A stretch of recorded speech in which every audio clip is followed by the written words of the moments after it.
Hey comic book fans, welcome back to Comic Book Corner 2.0, and fans, you're back with me, Mike Spider Slayer, getting ready to do that all-important comic book review so you, the fans, can make a decision what comic books to buy. And today, guys, we're talking about Poison Ivy, Cycle, Life, and Death, issue number 2. Now, the cover art on this is absolutely gorgeous, as you get to see Pamela here manipulating cops so she doesn't go to jail.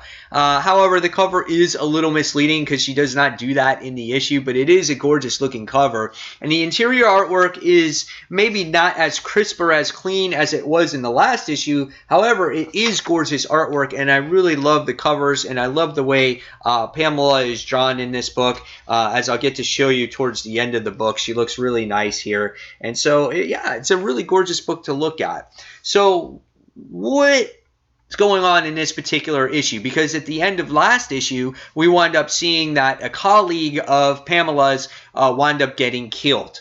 Okay, and so at the beginning of this issue, we wind up seeing that there's a whole crime scene there, and everyone is investigating everyone from the lab assistants to Pamela to the administrators, everything that's going on. And they're quickly trying to dismiss the crime scene, thinking that it's accidental death and whatnot. And on the side, we wind up finding out that Pamela finds out that there's this thing going on with the plants and this animal DNA that they can fuse together. And Pamela says, hey, I can always have the babies that I want. It was like, okay, that's kind of weird. But throughout most of the issue, we get a little bit more knowledge about this Darshan character that was the assistant here, in one of the lab assistants, and we kind of get a history on him. We find out that that he really didn't like science. His parents kind of forced it onto him, and he told the cops in the story that the last time he saw Louisa that got killed, he just left for the night and went home. But he really confesses to Pamela that he actually went on America's Got Talent, except it's called America's Got Gotham, because he wanted to follow his dream.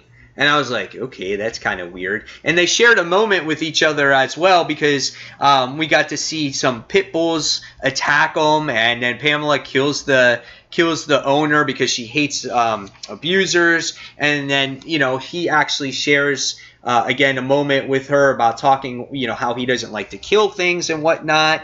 And so by the time you wind up getting to the end of this issue, Pamela winds up going home, and she kind of uses that hybrid DNA of people and plant, and she's like, yeah, I've never experienced a plant giving birth before. And she winds up having babies, or the plant has babies, and now she has her own kids. And the doctor was on the ground, so it looks like she probably killed this doctor to have these babies.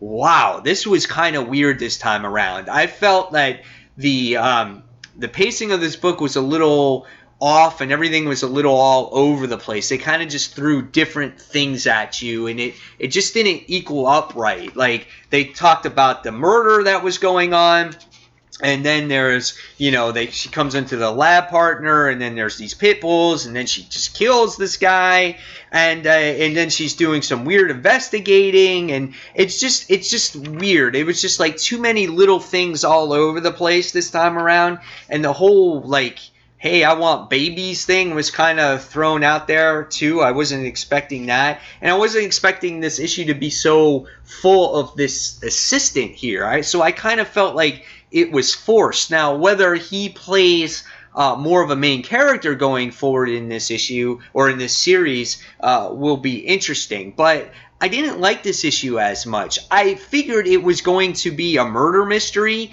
and I get that they kind of didn't want to bog you down with the whole, I guess, murder mystery aspect of things, but it just jumped from different plot line to different plot line, and it just didn't feel right. So it is an interesting story. I will be continuing it, but it didn't flow like the first issue did. It just the flow was completely different for me. So this time around, I'm going to give this one 3.25 out of 5 stars. Gorgeous artwork, has my interest, but just nearly not as strong as that first issue. So, guys, leave me in the comments below. Tell me what you thought of Poison Ivy issue number 2. Did you feel it was as strong as the first issue? Do you think I'm a little hard on it?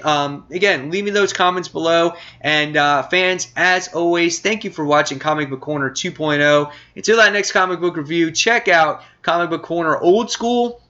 Also, you can find me now on SoundCloud under Comic Book Corner 2.0. Like my Facebook page. Find me on Twitter.